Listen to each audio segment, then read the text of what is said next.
Good afternoon, blog viewers, and actually, happy Labor Day to everybody. It's very, very warm here today, and I hope everyone's staying cool and enjoying the festivities of Labor Day.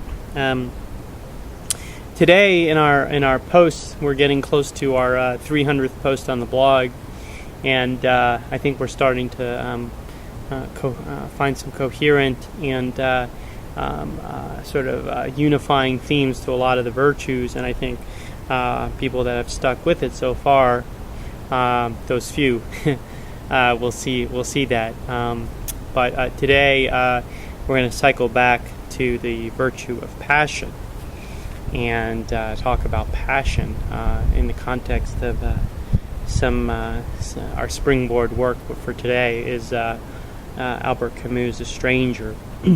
And also, this post was somewhat driven by a video I watched, a lecture by Slavoj Žižek, and remarks he made, which I'll also post in the post. But it's an interesting comparison to compare Žižek's remarks on Buddhism, which I don't claim to have any intimate knowledge of, and also Camus' Stranger in the context of the main character of the novel Mare Salt, and see Žižek's philosophical conclusion within a character, and see that play out in the context of a literary character was quite interesting. So today, as I said, we're going to talk about passion, and of course, to talk about passion is first to talk about in the context of Žižek's remark, is to talk about a passionless state. At first that sounds so great, someone that's passionless. We've all been sort of devastated at some point or another by the effects of unruly passions in our lives, or if we haven't been, and probably we know many other people that have as well, close people. At any point in your life, you could probably identify a few people that are literally having their lives wrecked by unruly passions. And so in light of that, who wouldn't want to achieve sort of a form of uber transcendence and supernatural transcendence from the passions, especially the unruly passions? Who wouldn't want that? Who wouldn't want to just completely step out or step off from the passions that seem to wreck so many lives? If you're driving on a freeway, for example, and you see a fire, a couple miles ahead, you're probably going to want to get off that freeway right away because you see something bad. Same sense, who wouldn't want to escape this cycle of fires or these cycle of instability that the passions seem to at some point or another bring into so many people's lives. But I think if you look at it, and in this post, I want to suggest that the escaping from passion and trying to cultivate a totally passionless state is a totally superficial solution, a superficial mind-made solution that crumbles when you try to examine it and apply it within reality. So imagine a person that has no driving passion, no serious passion for anything. It's actually, I would argue, much more common than we think.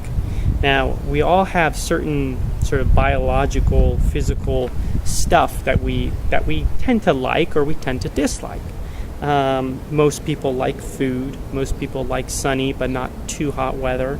Most people like money. Most people enjoy sleeping when they're tired. And most people like various forms of sensual pleasures. Now, these, I would argue, are not the types of mind-generated passions that guide us toward the greatest goods of life that we've been talking about on the blog. These things are just basically the instinctual like or dislike of food or sunny weather, but not too hot, money, sleep, various forms of sensual pleasures. These are basically, I would argue, biological reflex responses that are sort of pretty common in most people, and they're probably programmed into portions of our DNA.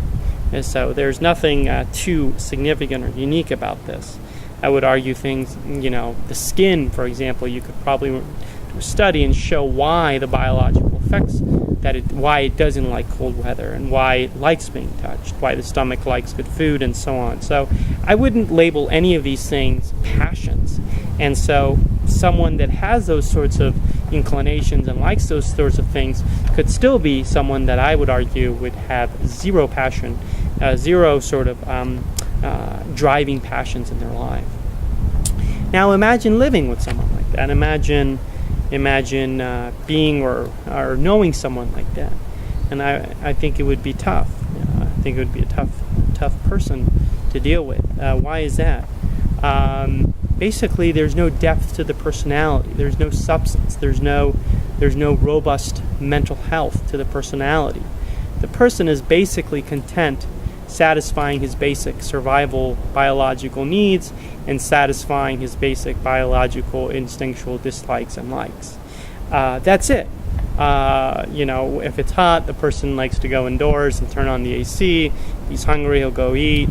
If he's tired, he'll go sleep. But that's pretty much it. Once those things are taken care of, the person has little else he's interested in. And significantly, because of that, if someone is in that condition, which I would argue is a passionless state, there's very little concern for the well-being of others. There's very little empathy for others. There's very little concern for the well-being of family, even very close family and friends. A person may have no idea what is going on in those people's lives and is content with really the most superficial understanding of those people's lives, because again, a person is mainly driven by the satisfaction of basic biological needs and basic biological likes and dislikes. And once those are done, the person literally shuts out, cues out, is done. Doesn't care, doesn't have the driving passions that would put would interest the person in anything beyond what's the satisfaction of those inclinations that have already been satisfied. So the person doesn't really experience any gloom or grief even when tragedy hits a loved one. The person has no inner depth of personality and thus no conscience. This sort of person, I would argue, so long as those basic biological needs and instinctual likes and dislikes are satisfied, this person will basically do anything he's asked to do because of the lack of conscience, because of the lack of depth of personality, because of the lack of any passions, even if the thing that he's asked to do is clearly wrong. Person hardly ever objects to anything that's going on around him, so long as, again, those needs are satisfied. This is sort of, I would argue, in many sense, echoes of Nietzsche's description of the last man within Thus Spake Zarathustra, and you can look at some of the, if you want to look at that, it'll be early on in Zarathustra, definitely the first part where Nietzsche starts talking about the last man, and you'll see parallels of this kind of personality. Now, dealing with, so I would argue the passionless state is bad, as we've described in this type of way for this type of person. Now, but of course we know that passions can sometimes get us into trouble. Again, think of it as the fire on the freeway that we want to avoid.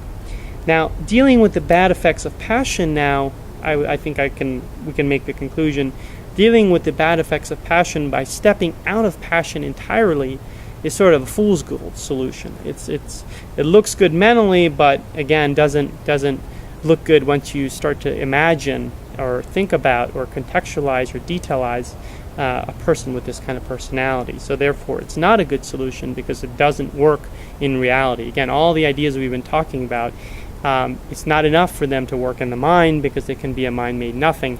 The solution has to work within reality.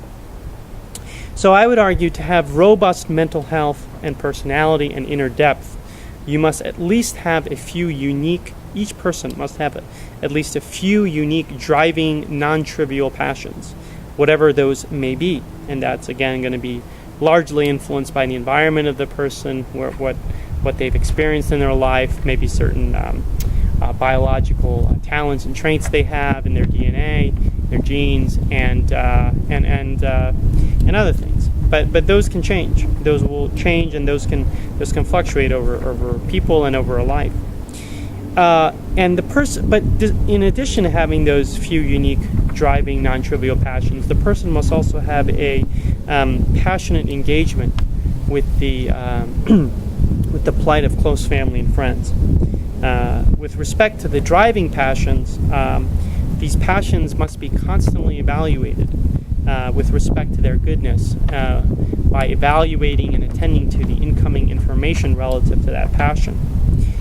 I think a couple examples. Let's say you have a passion for rollerblading.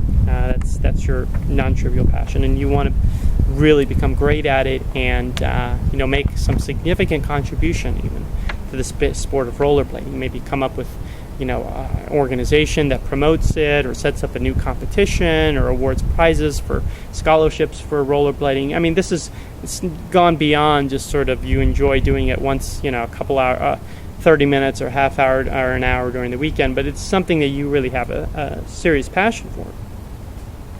Now, but let's say you have this passion, but then you have 4 serious accidents in a year.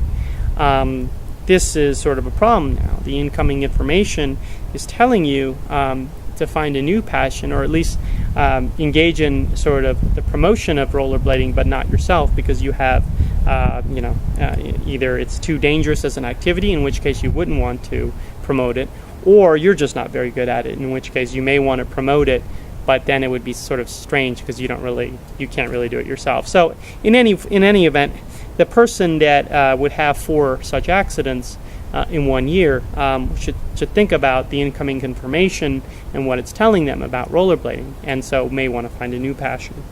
Let's say you have a passion for traveling the world and writing a blog about your travels. It's a pretty good passion, but let's say the travel that you're doing is draining your meager savings, and you're going into debt, or you're neglecting your responsibilities to family and loved ones because of all your traveling.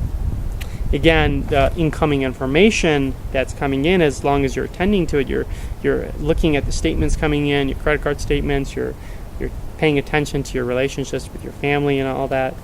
Again, that information is telling you to find a new passion more in line with your financial abilities and your family duties. And so that would again be something where you have to modulate the passion, find a new passion, or engage in it in sort of a different form.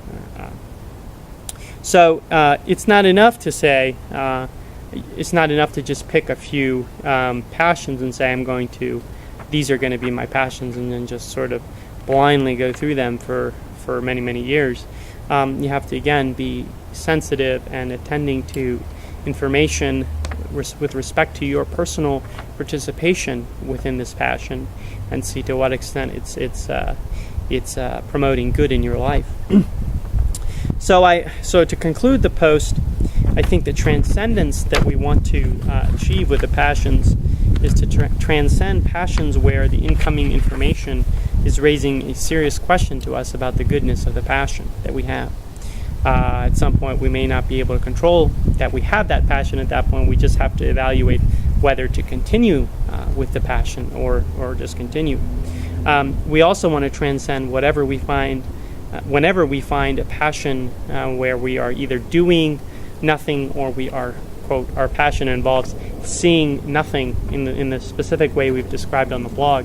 Seeing nothing as a reality. To see nothing as a reality is a huge error, and so you wouldn't want to have a passion in that sense to do nothing or to see nothing or your passion shouldn't involve seeing nothing as a reality. Those should be passions you want to transcend as well. But despite those and maybe some other cases, there's no need, nor is it desirable, I would argue, to transcend or step out of human passions as a whole.